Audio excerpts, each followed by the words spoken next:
是日式面包或者是欧式面包，现在都越来越受到欢迎。不过今天11节的感动时刻，我要带您品尝的是新式的客家面包。这是烘焙界的新星张太谦所研发的，他把最爱的客家咸猪肉跟面包结合，还有东方美人茶跟菜脯蛋口味，带您一块来品尝。不同造型、不同口味、五花八门的面包，总是能满足不同老饕的胃。不过，台中这一家面包店让大家印象最深刻的就是客家面包。蒜苗炒咸猪肉有客家妈妈的味道，菜脯蛋面包也能品尝客家腌渍物的美味。老板张太谦可是打造客家面包的推手。他是南庄的客家人，想要让客家味跟他最爱的面包结合，所以他绞尽脑汁，连蒜苗咸猪肉也能变成受欢迎的面包口味。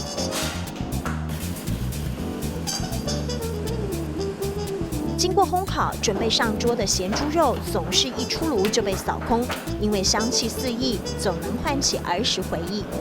会越来越开越快，它的香味会出来，然后让客人在买之前的时候就看到所有的馅料在里面，会觉得就是买了这个绝对是值得的。另外，世界冠军面包更不得了了，是用客庄的东方美人茶制作。一切开就有浓郁的茶叶飘香，只是要研发客家味，食材都得要精准掌握。那我们会用冷泡的方式，就是让它低温去发酵1个晚上，大概需要12到15个小时的发酵时间。在台中、日本学手艺，获奖无数，不断研发，打造客家独特风味。这是我那个家乡苗栗南庄的菜脯，直接用太阳晒到好，然后腌制而成的。所以它的味道非常的有太阳的味道，连客家菜脯也都能和面包结合，它让菜脯蛋在烘焙界也能发光。烤出来的话，就是一般我们就是那种菜脯蛋那种原始的风味，里面的话我就没有加什么，就单纯的蛋跟菜脯在里面这样。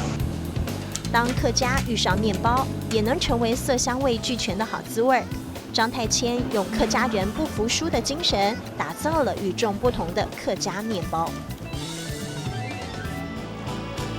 在记忆的长河里，蒜苗腊肉是围炉的幸福，东方美人是清香的礼赞。